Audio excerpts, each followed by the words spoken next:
আসসালামু আলাইকুম। আপনারা দেখছেন মুসলিম উম্মাহ বাংলাদেশ। আসসালামু আলাইকুম আমার প্রিয় ভাই ও বোনেরা। আমরা প্রত্যেকেই জীবিকার সন্ধানে আছি। কেউ বেশি টাকা চায়, কেউ ভালো চাকরি চায়, কেউ তাদের বাড়িতে শান্তি চায়। তবে আমি আপনাদের স্মরণ করিয়ে দিই, সত্যিকারের সম্পদ শুধু আপনার ব্যাংক অ্যাকাউন্টে থাকা সংখ্যা নয়। সত্যিকারের সম্পদ তখনই হয় যখন আল্লাহ আপনার যা আছে তাতে বরকত দেন। একজন ব্যক্তির হয়তো অল্প কিছু আছে, কিন্তু বরকত থাকলে তা যথেষ্টের চেয়েও বেশি মনে হয়। আর অন্যজনের হয়তো লাখ লাখ টাকা আছে, কিন্তু বরকত না থাকলে সে অস্থির, নিদ্রাহীন এবং কখনো সন্তুষ্ট নয়। আজ আমি আপনাদের সাথে খুব বিশেষ কিছু শেয়ার করতে চাই, যা কুরআনে নিহিত একটি আমল। আমাদের আলেমরা বারবার আমাদের এ বিষয়ে স্মরণ করিয়ে দিয়েছেন।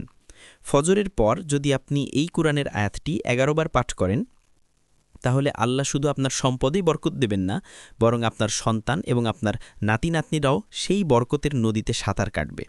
কল্পনা করুন, আপনার আজকের ভালো কাজটি আগামী প্রজন্মের জন্য জীবিকার নদীতে পরিণত হতে পারে। আমার ভাই ও বোনেরা, কুরআন শুধু একটি বই নয় যা আমরা কারো মৃত্যুর পর পাঠ করি। এটি জীবনের একটি বই। এর মধ্যে রয়েছে সুখ, নিরাময়, সাফল্য এবং সমৃদ্ধির রহস্য। আল্লাহ নিজেই কোরআনে আমাদের বলেছেন, এটি একটি বরকতময় কিতাব যা আমি আপনার প্রতি নাজিল করেছি, যাতে তারা এর আয়াতসমূহ নিয়ে চিন্তা করে এবং বুদ্ধিমান লোকেরা উপদেশ গ্রহণ করে। সূরা ৩৮ আয়াত ২৯। দেখুন, কুরআন একটি বরকতময় কিতাব, কিন্তু দুঃখজনকভাবে আমরা অনেকেই এটিকে শেলফের একটি সাজসজ্জার বস্তু হিসেবে গণ্য করি। কাপড়ে মোড়ানো থাকে এবং শুধু রমজানে খোলা হয়, অথচ এটিতে কল্পনার চেয়েও বেশি গুপ্তধন রয়েছে। আমি আপনাদের জিজ্ঞাসা করি, আপনারা কি কখনো ভেবে দেখেছেন কেন কিছু লোক, এমনকি খুব কম আয় নিয়েও, সর্বদা সন্তুষ্ট এবং শান্তিতে থাকে? এবং কেন অন্যরা এত কিছু থাকা সত্ত্বেও ঋণ, চাপ এবং নিদ্রাহীন রাতে ডুবে থাকে? পার্থক্যটি সহজ: আল্লাহর পক্ষ থেকে বরকত। আর এই বরকত তখনই আনলকড হতে পারে যখন আমরা তার কথার সাথে নিজেদের সংযুক্ত করি। আমি আজ আপনাদের সাথে যে আয়াতটি শেয়ার করব তা ফজরের পর মাত্র ১১ বার আন্তরিকতার সাথে পাঠ করলে আল্লাহর অনুমতিতে আপনার জীবনে এবং আপনার সন্তান এবং আপনার নাতি নাতনিদের জীবনে রিজিক আনতে পারে। শেষ পর্যন্ত আমার সাথে থাকুন, কারণ আমি শুধু এই আয়াতটি শেয়ার করব না, বরং আমি ব্যাখ্যা করব কেন এটি কাজ করে, কিভাবে এটি আপনার জীবনকে পরিবর্তন করে এবং আপনার সম্পদকে সুখের উৎস, দুঃখের নয়, তা নিশ্চিত করার জন্য আজ আপনি কি কি বাস্তব পদক্ষেপ নিতে পারেন। সুতরাং আসুন আমরা একসাথেই যাত্রা শুরু করি।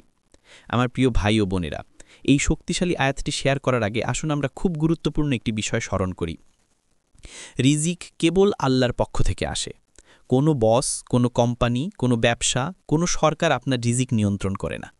আল্লাহ কুরআনে স্পষ্টভাবে বলেছেন, আর পৃথিবীতে এমন কোনো প্রাণী নেই যার রিজিকের দায়িত্ব আল্লাহর উপর নয়।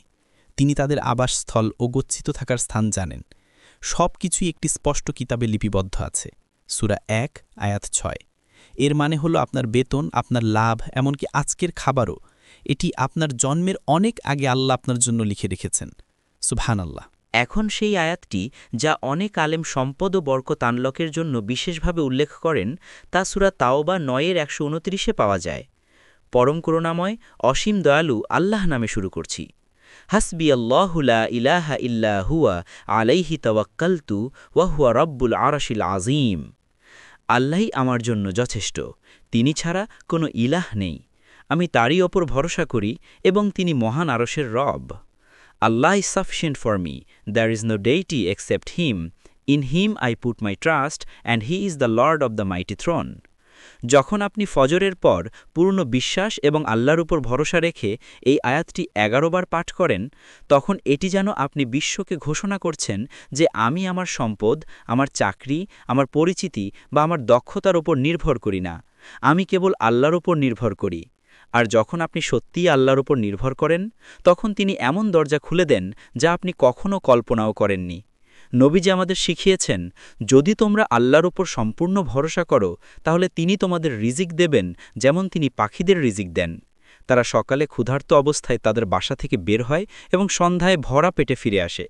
পাখিদের কোনো ব্যাংক অ্যাকাউন্ট নেই, তবুও আল্লাহ প্রতিদিন তাদের রিজিক দেন।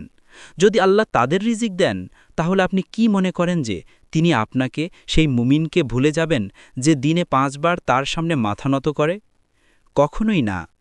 কেন এই আয়াতটি এত শক্তিশালী? এটি তাওয়াক্কুলের ঘোষণা, আল্লাহর উপর ভরসা। রিজিক আপনার ভরসার স্তরের সাথে জড়িত। আপনি যত বেশি আল্লাহর উপর নির্ভর করবেন, তিনি তত বেশি অপ্রত্যাশিত উৎস থেকে আপনাকে রিজিক পাঠাবেন। এটি আল্লাহর একত্ববাদকে নিশ্চিত করে। তিনি ছাড়া কোনো ইলাহ নেই। প্রতিদিন নিজেকে এই সত্যটি স্মরণ করিয়ে দিয়ে আপনি আপনার হৃদয়কে দুনিয়াবী আসক্তি থেকে মুক্ত করেন। এটি আপনাকে আল্লাহর আরশের সাথে সংযুক্ত করে। তিনি মহান আরশের রব। এর অর্থ হল তিনি আসমান ও জমিন নিয়ন্ত্রণ করেন। যদি আরশের রব আপনাকে রিজিক দেন, তাহলে কে আপনাকে তা থেকে বঞ্চিত করতে পারে? পারিবারিক বরকত। আলেমরা উল্লেখ করেন যে যখন এই আয়াতটি প্রতিদিন ফজরের পর পাঠ করা হয়, তখন এটি কেবল আপনার জন্য রিজিকই আনে না, বরং আল্লাহ আপনার বংশ ধরে বরকত দেন। আপনার সন্তান, আপনার নাতি-নাতনি, আপনার প্রপৌত্ররা আপনার রোপণ করা বীজের কারণে বরকতে সাঁতার কাটবে। এটিকে একটি গাছ লাগানোর মতো করে ভাবুন। আপনি আজ এটিকে পানি দেন এবং আপনার চলে যাওয়ার পরেও বহু বছর ধরে মানুষের ছায়া এবং ফল থেকে উপকৃত হবে। একইভাবে আপনার এই আয়াত পাঠ আপনার প্রজন্মের জন্য ছায়া এবং ফল তৈরি করে। এই আয়াত নিয়ে অসংখ্য মুসলিমের গল্প রয়েছে। একজন পুণ্যবান ব্যক্তি একবার বলেছেন, আমার পকেটে কিছুই ছিল না, কিন্তু আমার হৃদয়ে এই আয়াতটি ছিল। আমি এটি পাঠ করতে থাকলাম এবং আল্লাহ আমাকে কাজ, খাদ্য এবং শান্তি দিলেন, যা আমি কখনো সম্ভব বলে মনে করিনি। আরেক আলেম বর্ণনা করেন যে একজন ব্যবসায়ী ফজরের পর এটি পাঠ না করে কখনো তার দিন শুরু করতেন না। তার ব্যবসা সর্বদা উন্নত করত যখন অন্যরা সংগ্রাম করত, কারণ সে স্মার্ট ছিল বলে নয়, বরং সে প্রথমে আল্লাহর উপর ভরসা করেছিল। আমার প্রিয় ভাই ও বোনেরা, যদি আজ আমি আপনাদের হৃদয়ে একটি জিনিস গেঁথে দিতে চাই, তা হলো এটি: আল্লাহই আপনার জন্য যথেষ্ট। যখন আপনি হাসবুন আল্লাহ বলেন, আল্লাহ আমার জন্য যথেষ্ট, তখন আপনি শুধু শব্দ পুনরাবৃত্তি করছেন না। আপনি আপনার উদ্বেগ, আপনার ঋণ, আপনার ভয় এবং আপনার ভবিষ্যৎকে সেই সত্তার হাতে সমর্পণ করছেন, যিনি আসমান ও জমিনের মালিক। কখনো কখনো আমরা সম্পদ অর্জনের পিছনে এতটাই ব্যস্ত হয়ে পড়ি যে আমরা ভুলে যাই কে সম্পদ নিয়ন্ত্রণ করে। আমরা প্রতিটি দরজায় কড়া নাড়ি, কিন্তু আমরা দুয়া এবং জিকিরের মাধ্যমে আল্লাহর দরজায় কড়া নাড়তে ভুলে যাই। এই আয়াত আপনার হৃদয়কে পুনরায় সারিবদ্ধ করে। এটি আপনাকে বলে যে মানুষের উপর নির্ভর করা বন্ধ করুন, আল্লাহর উপর নির্ভর করুন। বরকতসহ সম্পদ বনাম বরকত ছাড়ার সম্পদ। আসুন আমরা মুহূর্তের জন্য চিন্তা করি। কিছু লোকের লাখ লাখ টাকা আছে, তবুও তাদের শান্তি নেই। তারা রাতে ঘুমাতে পারে না। তাদের সম্পদ চাপ, লোভ এবং ঝগড়ার উৎস হয়ে ওঠে। আর কিছু লোক সাধারণ বাড়িতে থাকে, সাধারণ খাবার খায়, তবুও তাদের হৃদয় আনন্দে পূর্ণ থাকে। তাদের পরিবার একত্রিত থাকে, তাদের ঘুম শান্তিপূর্ণ হয়। বরকতসহ সম্পদ এবং বরকত ছাড়া সম্পদের মধ্যে এইটাই পার্থক্য। যখন আপনি এই আয়াতটি আন্তরিকভাবে পাঠ করেন, তখন আপনি শুধু আল্লাহর কাছে টাকা চাইছেন না, আপনি আল্লাহর কাছে বরকত চাইছেন। এমন সম্পদ যা আপনার হৃদয়কে সন্তুষ্ট করে, আপনার পরিবারকে নিরাপদ রাখে এবং আপনার প্রজন্মকে বরকতময় করে তোলে। অভিভাবকদের জন্য একটি অনুস্মারক। আপনি যদি একজন অভিভাবক হন, তাহলে আপনার দৈনন্দিন আমলের প্রভাবকে অবমূল্যায়ন করবেন না। কখনো কখনো আপনার সন্তানরা হয়তো জানেও না আপনি কি পাঠ করছেন। আল্লাহ আপনার ভক্তিকে সম্মান জানিয়ে তাদের রক্ষা করেন। একদিন আপনার ছেলে বা মেয়ে আপনার বহু বছর আগে করা দুয়ার কারণে বিপদ থেকে রক্ষা পাবে। এই জন্যই আলেমরা বলেন, একজন মুমিনের আজকের পাঠ তার আগামী প্রজন্মের সুরক্ষা হয়ে ওঠে। সুবহান আল্লাহ। আজ কিভাবে শুরু করবেন? আগামীকাল থেকে নিজেকে অঙ্গীকারবদ্ধ করুন, ফজরের সালাত কখনও ছাড়বেন না। শয়তান ঘুমিয়ে থাকার ফিসফিসানি দিলেও আপনার ঘুমের সাথে যুদ্ধ করুন, উঠে পড়ুন এবং আল্লাহর সাথে আপনার দিন শুরু করুন। পূর্ণ বিশ্বাস নিয়ে এই আয়াতটি 11 বার পাঠ করুন। দয়া করে এটিকে অনুভূতিবিহীন একটি রুটিনে পরিণত করবেন না। প্রতিবার থামুন এবং ভাবুন, আল্লাহ আমার জন্য যথেষ্ট। সততার সাথে কাজ করুন। তাওয়াক্কুল অলসতা নয়। নবীজি সাল্লাল্লাহু আলাইহি ওয়াসাল্লাম কাজ করেছেন, ব্যবসা করেছেন, হিজরত করেছেন, সংগ্রাম করেছেন এবং তারপর ফলাফল আল্লাহর উপর ছেড়ে দিয়েছেন। সেই উদাহরণ অনুসরণ করুন। আপনার সন্তানদের এটি শেখান। অল্প বয়স থেকেই তাদের হৃদয়ে তাওয়াক্কুলের বীজ রোপণ করুন। একটি আন্তরিক দোয়া: হে আল্লাহ, আপনি মহান আরশের রব, আপনি আমাদের জন্য যথেষ্ট। আপনি রিজিক দাতা, প্রতিপালক, প্রতিটি বন্ধ দরজা খুলে দেন।